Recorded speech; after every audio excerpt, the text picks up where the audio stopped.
हम बात करते हैं pharmacology of skeletal muscles relaxants drug या फिर न्यूरोमस्कुलर ब्लॉकिंग ड्रग, जिसमें कि हम बात करेंगे mechanism of action drug, pharmacokinetic, adverse effect, toxicity and interaction and contraindication and uses.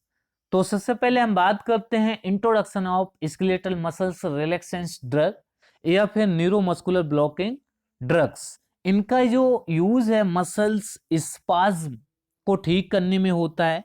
Muscles spasm या फिर जो मसल्स की जो नस है, नस चली जाती है, उसे ठीक करने में, या फिर मसल्स की जो ऐठन है उसे ठीक करने में इनका यूज होता है। ये मसल्स को रिलैक्स कर देते हैं।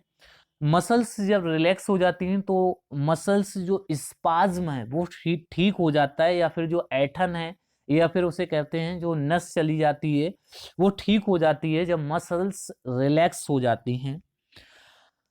और ये जो मसल्स के पेन को ठीक करते हैं, साथ ही साथ बोन का जो पेन होता है उसे ठीक करते हैं।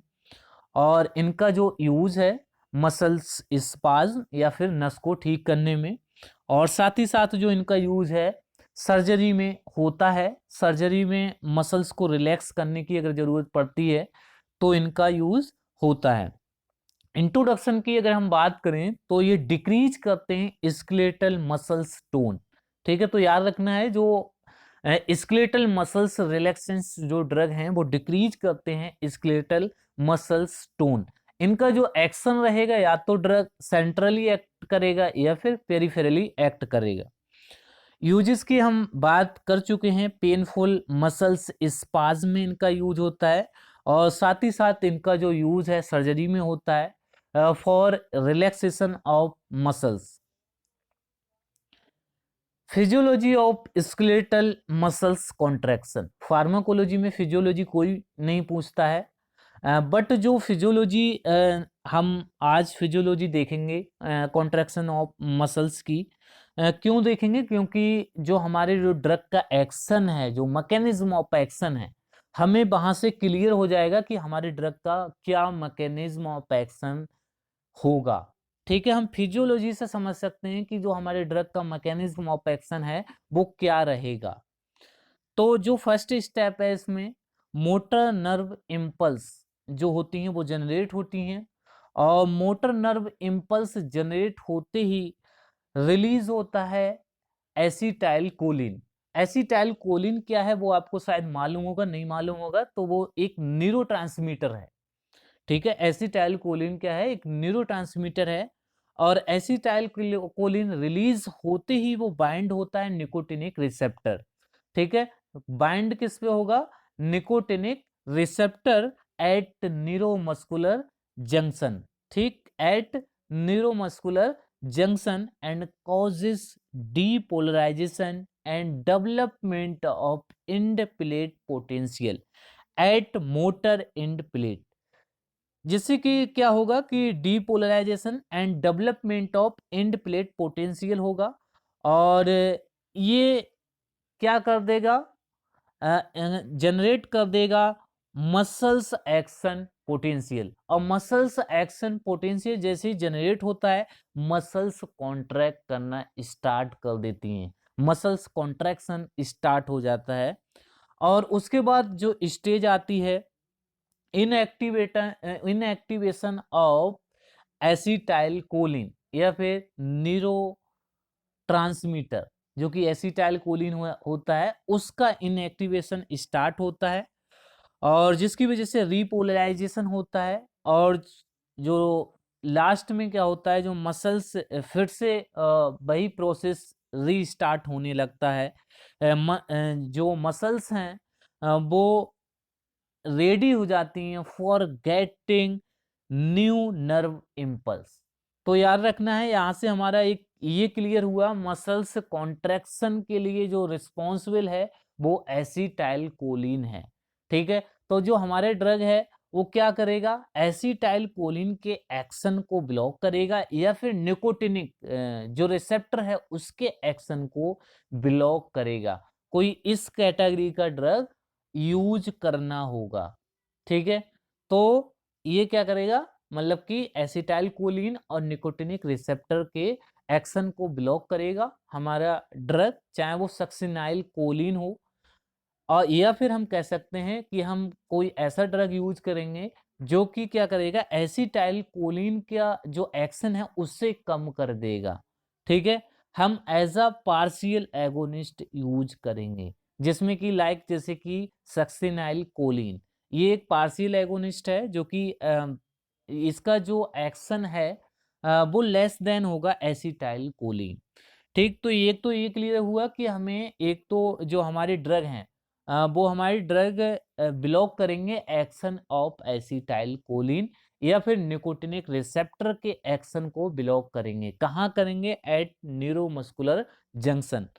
ठीक, सेकंड क्या होगा? Depolarization and development of end potential को ब्लॉक करने वाले जो ड्रग हैं, ठीक है, जिसे हम बोलते हैं डीपोलराइजिंग ब्लॉकर, वो क्या कर देंगे? ब्लॉक कर देंगे, इनिबेट कर देंगे डीपोलराइजेशन, डीपोलराइजेशन को होने ही नहीं देंगे वो।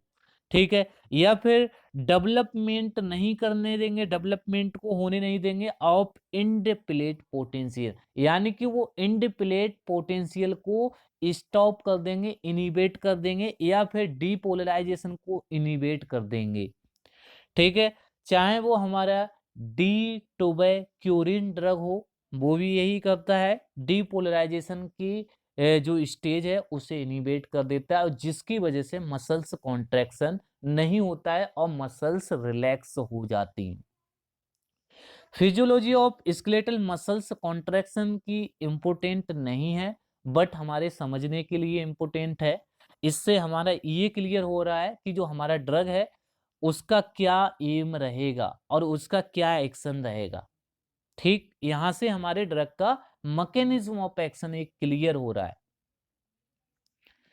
नेक्स्ट हम बात करें स्केलेटल मसल्स रिलैक्सेंस ड्रग या फिर न्यूरोमस्कुलर ब्लॉकिंग एजेंट, जिसमें कि नंबर ए सेंट्रली एक्टिंग जो ड्रग हैं, जिसमें कि diazepam, benzodiazepine, and number B peripherally acting जो ड्रग हैं, divided into two part. Number one drug acting at neuromuscular junction, जिसमें कि नंबर ए डीपोलराइजिंग ब्लॉकर, जो कि मैं पहले ही बोला था, succinyl choline, and number B non depolarizing blocker, जिसमें कि D tubocurarine, and number two directly acting on skeletal muscles dantrolene.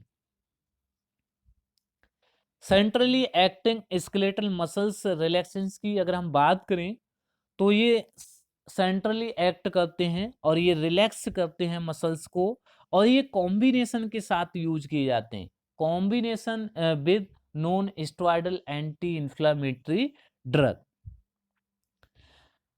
और न्यूरोमस्कुलर ब्लॉकर की अगर हम बात करें तो ये दो टाइप के होते हैं, एक तो neuromuscular depolarising and non depolarizing blocker. ठीक,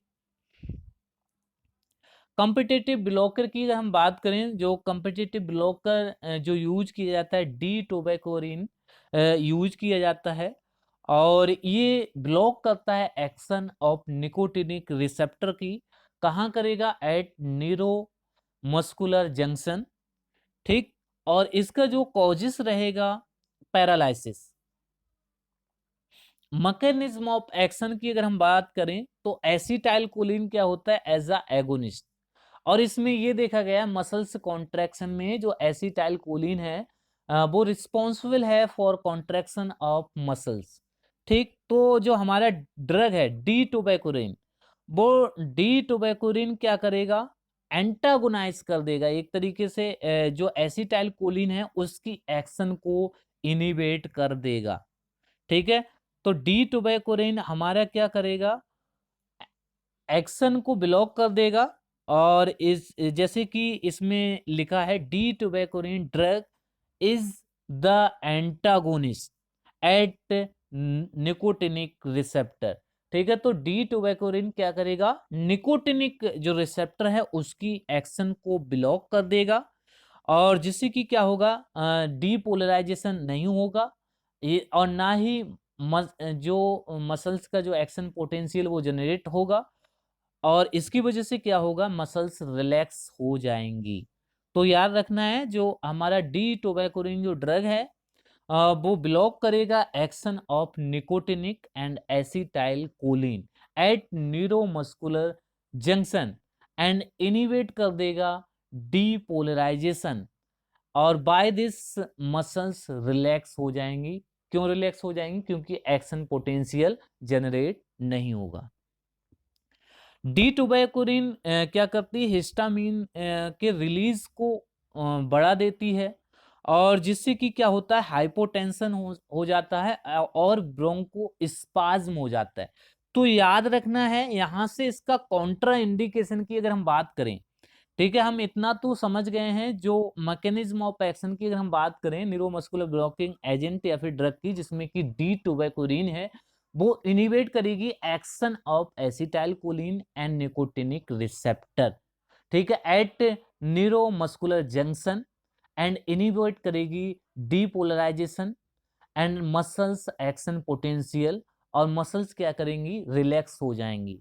सेकंड थिंग हम बात करें डी टोबैकोलिन की, तो डी टोबैकोलिन रिलीज को इंक्रीज कर देती है हिस्टामिन के रिलीज को, जिससे कि क्या होता है, हाइपोटेंशन हो जाता है और ब्रोंको स्पाज्म हो जाता है। तो यहां से इसका काउंटर इंडिकेशन स्टार्ट हो जाता है। तो हमें उस पेशेंट को नहीं देना है ये जो ड्रग है डी टोबैकोलिन, उस पेशेंट को नहीं देना है जो अस्थमेटिक पेशेंट है। ठीक, नंबर 1, अस्थमेटिक पेशेंट को हम डी टोबैकोलिन ड्रग नहीं देंगे। नंबर 2, ब्रोंको स्पाज्म, मतलब कि अस्थमेटिक की हम बात कर ही रहे हैं, ब्रोंको स्पाज्म किसमें हो जाता है, अस्थमेटिक पेशेंट में। और नंबर 2 की अगर हम बात करें, हाइपोटेंशन, ठीक है, जिसका पहले से ही हाइपोटेंशन होता है, ठीक है, उसका हाइपो हो जाता है, हाइपोटेंशन हो जाता है, तो उस पेशेंट को डी टोबैकोलिन नहीं देना है। तो याद रखना है जो डी टोबैकोलिन जो ड्रग है contraindicated to hypotension and asthmatic patient. ठीक, इतना क्लियर हुआ। अगर कोई अस्थमेटिक पेशेंट है उसे नहीं देना है, और जिसका हाइपोटेंशन होता रहता है पेशेंट को, उसे ये ड्रग नहीं दी जाती है। ये इसका कॉन्ट्रा इंडिकेशन है। टॉक्सिसिटी की अगर हम बात करें तो रेस्पिरेटरी पैरालिसिस हो जाती है, और जो बीपी है वो कम हो जाता है, और जैसे कि जो अस्थमा की कंडीशन आ जाती है, ब्रोंको स्पाज्म हो जाता है, क्योंकि हिस्टामिन रिलीज होता है। हिस्टामिन रिलीज होने के कारण बीपी लो हो रहा है, और साथ ही साथ ब्रोंको स्पाज्म हो रहा है, नहीं तो नहीं होता। And hyperthermia. इंटरेक्शन की अगर हम बात करें तो थियोपेंटोन सोडियम के साथ इस ड्रग को नहीं देते हैं, और साथ ही साथ जनरल एनेस्थेटिक जो ड्रग हैं, एनेस्थेसिया में जो यूज किए जाते हैं एनेस्थेटिक ड्रग, उनके साथ नहीं देते हैं। फार्माकोकाइनेटिक की अगर हम बात करें, फार्माकोकाइनेटिक की अगर हम बात करें तो इसका जो एब्जॉर्प्शन है वो जीआईटी ट्रैक के थ्रू हो जाता है। एडमिनिस्टर्ड चाहे आप इंट्रावीनियसली एडमिनिस्टर्ड किया जाता है, और ये ब्लड ब्रेन बैरियर को क्रॉस नहीं कर पाता है, और metabolize by pseudocholinesterase, ठीक है, metabolize by pseudocholinesterase and liver and elimination by kidney. Uses की अगर हम बात करें तो इसका सर्जरी में यूज होता है, सर्जरी में जो मसल्स रिलैक्सेंस जो ड्रग हैं इनका यूज होता है, और कन्वल्सन एंड ट्रॉमा में इनका यूज होता है, और साथ ही साथ मसल्स स्पाज में इनका यूज होता है, एंड सर्जरी में चाहे वो एब्डोमिनल सर्जरी हो चाहे वो थोरेसिक सर्जरी हो, इनका यूज होता है। और मोस्ट ऑफ सर्जरी में मसल्स रिलैक्सेंस जो ड्रग हैं इनका यूज होता है, convulsion and trauma and muscles spas. Thank you, आज के लिए इतना ही।